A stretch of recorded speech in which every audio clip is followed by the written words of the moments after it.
السلام علیکم۔ یہ ایک سوال آیا ہے کہ لیلۃ القدر کو قرآن سے سمجھا دیں، کیونکہ اس کے بارے میں بڑا مشہور ہے کہ جی وہ ایک ہی رات میں لاکھوں ثواب مل جاتا ہے۔ تو یہ سب کچھ کیا ہے؟ یعنی کہ لیلۃ القدر جو 1000 مہینے سے بہتر ہے، تو کیا اللہ کے یہاں بھی انسانوں کی طرح رشوت یا کوئی سفارش کی بات ہے کہ رشوت اور سفارش ہی تو بن جاتا ہے؟ تو اللہ بھی ایسے کام کرتا ہے؟ اس رات جو نہ کرے تو اس کو تو نہیں ملے گا، جو کرے گا تو یہ ایک طرح کی رشوت یا سفارش ہی ہو گئی۔ اور یہ کون سی رات لیلۃ القدر ہے، اس کی بھی ذرا وضاحت کر دیں، اس میں بھی بڑا اختلاف ہے۔ تو آئیے اس کو قرآن سے ہی سمجھنے کی کوشش کرتے ہیں۔ پورے قرآن سے صرف ایک ہی جگہ ہے جہاں سے یہ لیلۃ القدر کو اٹھاتے ہیں، لیکن اس میں کہیں یہ نہیں لکھا کہ وہ 27 رمضان ہے یا 21، 23، 25 اور 29 میں سے کوئی ایک رات ہے، آخری طاق راتوں میں سے۔ قرآن سے تو رمضان کا مہینہ ہی نہیں ہے، تو یہ باتیں کیسے ثابت ہو سکتی ہیں؟ تو اس کے لیے سورہ نمبر 97 یعنی 97، اس پورے سورت کو سمجھ لیتے ہیں کہ اس میں صرف 5 آیتیں ہیں۔ اس وقت میرے پاس حافظ نظر احمد والا ترجمہ ہے، پہلے ان کا ترجمہ بتا دوں گا، پھر جو میری فہم اس سے بتاؤں گا، اور آج کے دن، آج کے دوران بھی کس طرح قابل ہدایت ہے، قابل عمل، اس کی وضاحت کر دوں گا۔ تو پہلے حافظ نظر احمد والا ترجمہ: بے شک ہم نے یہ قرآن اتارا لیلۃ القدر میں، اور آپ کیا سمجھے لیلۃ القدر کیا ہے؟ لیلۃ القدر 1000 مہینوں سے بہتر ہے۔ اس میں اترتے ہیں فرشتے اور روح الامین اپنے رب کے حکم سے ہر کام کے انتظام کے لیے۔ طلوع فجر تک یہ رات سلامتی ہی سلامتی ہے۔ یہ ہے وہ روایتی ترجمہ جس میں انہوں نے کہہ دیا کہ جی یہ قرآن لیلۃ القدر میں اتارا ہے، اور لیلۃ القدر کیا ہے سمجھتے ہی نہیں ہو، کیونکہ یہ 1000 مہینے سے بہتر ہے۔ اور کیوں بہتر ہے؟ کہ اس میں فرشتے اور روح اتر رہے ہیں رب کا حکم لے کر ہر انتظام کے لیے، اور پھر فجر تک جو ہے سلامتی ہی سلامتی ہے، اس کے بعد شاید سلامتی ختم ہو جاتی ہے۔ تو آئیے پہلے اس کو سمجھتے ہیں کہ اصل فہم کیا ہے۔ میں اس کے اوپر تنقیدی نگاہ سے سوالات نہیں کروں گا کہ لوگوں کے پاس بہت سارے سوالات ہیں اور وہ خود بھی کر سکتے ہیں، مختصراً بتا دیا۔ بسم اللہ الرحمن الرحیم، انتہائی مہربان رحم کرنے والے اللہ کی تمانیت ہے۔ کیونکہ یہ اللہ کی نازل کردہ کتاب ہے، لہٰذا اللہ بتا رہا ہے کہ میری تمانیت کس کے اندر ہے، یعنی میں کس طرح مطمئن ہونا چاہتا ہوں لوگوں سے کہ میرے تابعدار کیا کریں کیا نہیں کریں۔ اس لیے اللہ پہلے بتا رہا ہے کہ انتہائی مہربان رحم کرنے والے اللہ کی تمانیت ہے۔ انا انزلناہ فی لیلۃ القدر، بے شک ہم نے اسے نازل کیا ہے لیلۃ القدر میں۔ اب یہ ہو کا صیغہ کدھر جا رہا ہے؟ یقینی سی بات ہے کہ جس کتاب میں بات چل رہی ہے شروع اور اسی کتاب کی طرف جاری کہ بے شک ہم اسے سامنے لے آتے ہیں لیلۃ القدر میں۔ ابھی لیلۃ القدر کا ترجمہ نہ کریں، کیونکہ آگے خود اللہ اس کے ترجمے کی وضاحت کر رہا ہے۔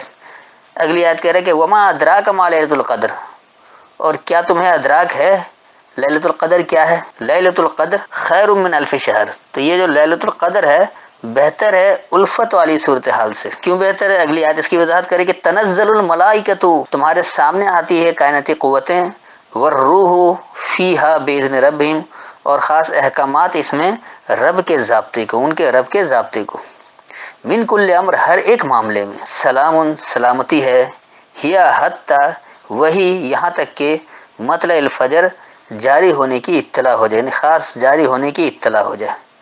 تو پہلے میں اس کا رواں ترجمہ بتا دیتا ہوں، پھر وضاحت کرتا ہوں۔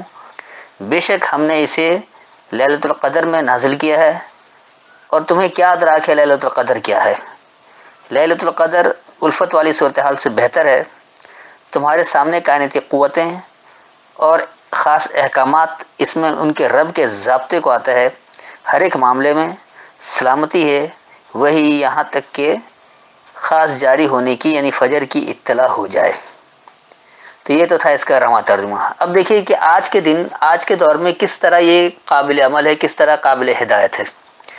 پہلی بات تو اللہ یہ بتا رہا ہے کہ آپ کو کیونکہ اللہ نے پیدا کیا ہے، اللہ کو آپ کے پاس جواب دہ ہونا ہے، لہٰذا اللہ کی جو خواہش ہے، جو اللہ کی منشا ہے، اس کے اوپر آپ کو اترنا ہے، لوگوں کی منشا پر یا ملاؤں کی منشا پر نہیں جانا ہے۔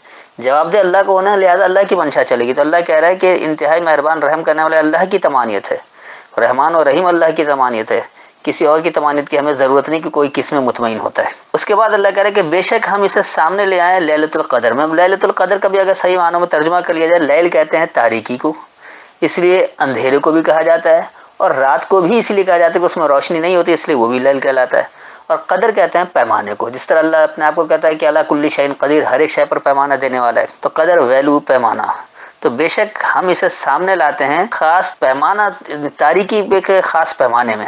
آپ یہ دیکھ لیں کہ قرآن آج بھی ان لوگوں کو سمجھ میں آتا ہے جو واقعی تاریکی کے خاص پیمانے کو سمجھ جاتے ہیں کہ ہم تاریکی کے دور میں ہیں۔ وہ اس پر مطمئن نہیں ہے کہ ہمارے اکابر نے جو کر دیا یا دنیا بھر کے جو امت مسلمہ جو کچھ کر رہی وہی حقیقت ہے۔ وہ یہ نہیں کہتے کہ یہ جو عربی گرامر بنا کر دے دی کہ اس سے قرآن کو سمجھو، اس گرامر کے مطابق جو آئے گا وہ ہوگا۔ اللہ کے احکامات کو اس کی اسپرٹ کے مطابق، اس کی روح کے مطابق سمجھنا چاہتے ہیں کہ وہ نتائج بھی ملے جو اللہ بتا رہے ہیں۔ تو نتائج ملنے کے لیے آپ کو مروج گرامر کی ضرورت نہیں ہے، اور نہ ہی ان عربوں کی عربی سیکھنے کی ضرورت ہے کہ یہ تو خود بھی اگر واقعی اتنے عربی سمجھنے والے ہوتے تو قرآن کے پورا عمل کرتے ہیں اور پھر وہ نتیجہ حاصل کرتے جو اللہ نے کہا وان تم معلوم کن تم مومن، دنیا میں تمہیں غالب رہو گے تم مومن ہوگے۔ یہ عرب کیوں نہیں غالب ہیں؟ ان کو قرآن کی عربی سے کوئی تعلق نہیں ہے۔ اول تو دراصل اللہ اس کو عربی زبان نہیں کہہ رہا ہے، قرآن کو عربی کہہ رہا ہے اس لیے کہ فصاحت و بلاغت میں انتہائی واضح، اتنا فصیح اور اتنا بلیغ ہے کہ نہ اس میں کچھ ڈالا جا سکتا ہے نہ اس سے کچھ نکالا جا سکتا ہے۔ تو بے شک ہم سے یہ جو سامنے آتا ہے خاص پیمانہ، تاریکی میں جو خاص پیمانہ اس میں سامنے آتا ہے، جتنی تاریکی آتی ہے اتنے لوگ واضح بات سمجھتے ہیں۔ آگے اللہ خود اس کی تشریح کر رہا ہے کہ تمہیں ادراک ہی نہیں ہے، تمہیں اس بات کی فہم نہیں ہے کہ یہ تاریکی کا خاص پیمانہ کیا ہے۔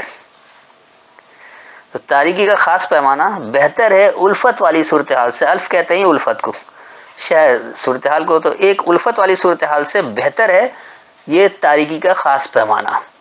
آپ یہ دیکھ لیں، اس کی مثال آپ یوں سمجھ لیں کہ جیسے دولت مند لوگ ہیں جو عرب ممالک ہیں، دولت مند ہیں، عیاش ہیں، ان کو پرواہ نہیں کہ اللہ کیا کہہ رہا ہے کیا کہہ رہا ہے، ایسی کی تیسی، قرآن کو سمجھ میں نہیں آتا ہے، ان کو اپنی عیاشی کی لگی ہوئی ہے، اقتصادی طور پر بہتر ہیں، مال کما رہے ہیں، کھا رہے ہیں، عیاشی کر رہے ہیں، بس انہیں اللہ کے نظام سے کوئی واسطہ نہیں ہے، وہ اپنی عیاشی میں لگے، اپنے ذاتی مفاد میں لگے ہوئے ہیں۔ تو یہ جو ان کی الفت کی صورتحال ہے کہ کماؤ کھاؤ اپنے طور پر کرتے رہو، انہیں اس سے بھی کوئی غرض نہیں کہ کوئی بھوکا مر رہا ہے کیا کچھ ہو رہا ہے، وہ امداد بھی نہیں دیتے ہیں۔ ہاں اپنے مقاصد کے لیے وہ استعمال ضرور کرتے ہیں، وہاں وہ امداد بھی دیتے ہیں جہاں ان کے مقاصد پورے ہو رہے ہیں۔ تو اس لیے یہ ایسا جو تاریکی کا خاص پیمانہ ہے وہ ایسی الفت والی صورتحال سے بہت بہتر ہے۔ کیوں بہتر ہے کہ اگلی آیت اس کی مزید وضاحت کرے کہ تمہارے سامنے اس میں کائناتی قوتیں آ جاتی ہیں، آپ کی کائنات کی ہر قوت آپ کو سمجھ میں آنی شروع ہو جاتی ہے کہ اس کا کیا فائدہ ہے، اس سے کس طرح ہم فائدہ حاصل کر سکتے ہیں، کس طرح اس سے نقصان، اس کو سمجھ رہے ہوتے ہیں۔ اور وہ روح یعنی خاص حکم ہوتا ہے اس میں ان کے رب کے ضابطے کا، رب نے جو ضابطہ دے رکھا ہے اس کے احکامات کو اس میں سمجھتے ہیں۔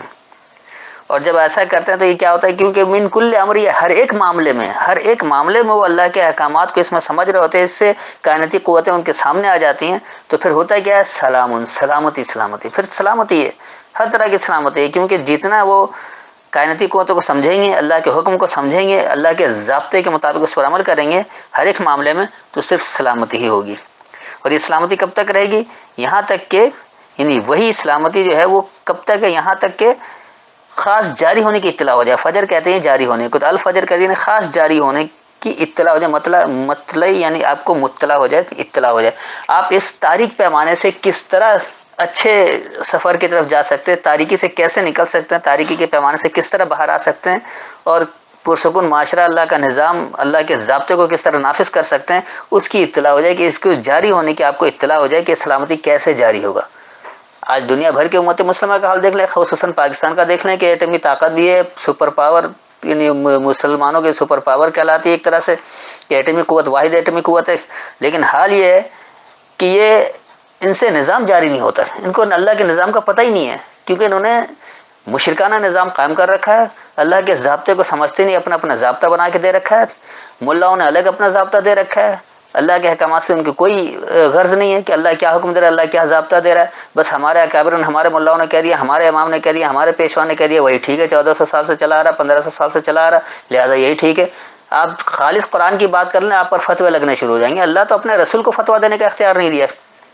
جب سورہ نساء میں آتا ہے کہ یہ لوگ تم سے فتویٰ مانگ رہے ہیں، تو کہو اللہ فتویٰ دے رہا ہے، قل اللہ یفتیکم، لفظ تو فتویٰ تو خود اللہ دیتا ہے، لیکن یہ ملا لوگ اپنے لیے فتویٰ باز بھی ہے، فتویٰ لگانا بھی شروع کر دیتے ہیں۔ اللہ نے ان کو کوئی اختیار نہیں دیا فتوے کا، لیکن یہ فتویٰ بھی دینا شروع ہو جاتے ہیں، صرف اس لیے کہ ان کی اپنی چودراہٹ قائم رہے، ظالمانہ نظام کو قائم رکھیں، اللہ کے ضابطے کو نہیں سمجھیں، نہ اللہ کا ضابطہ نافذ ہوگا، نہ ان کو لوگ الہ بنانے سے چھوڑیں گے، کیونکہ یہ خود اپنے اپنے الہ بنے ہوئے ہیں۔ حاکم صرف اللہ ہے، الہ صرف اللہ ہے، صرف اللہ کی حاکمیت کو قائم کریں گے تو ان ملاؤں کی حاکمیت ختم ہوگی. صرف اللہ کے نظام کو خالص اللہ کے کلام سے بغیر غیر اللہ کے کلام کے شرک کے سمجھیں گے تو پھر آپ سے تمام الہ کے بت ٹوٹ جائیں گے.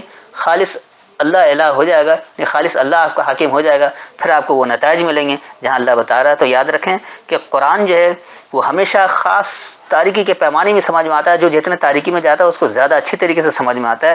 اور یہ ایسا کس لیے ہوتا ہے کہ تمہیں تو اس کا فہم ہی نہیں کہ تاریکی کا پیمانہ کیا ہے. یہ تاریکی کا پیمانہ دراصل اس الفت والی صورتحال سے بہت بہتر ہے، کیونکہ اس میں اللہ کی کائناتی قوتیں اور اس کا حکم، اس کے رب کے ضابطے کو سمجھ میں آ جاتا ہے ہر ایک معاملے میں. تو پھر یہ سلامتی ہوتی ہے، اور یہاں تک کہ آپ کے لیے جاری ہو جاتا ہے کہ کس طرح آپ اس تاریکی سے روشنی میں آ جائیں. امید ہے اتنی وضاحت کافی ہے. پھر بھی کوئی سوال ہو تو بعد میں کر سکتے ہیں. السلام علیکم.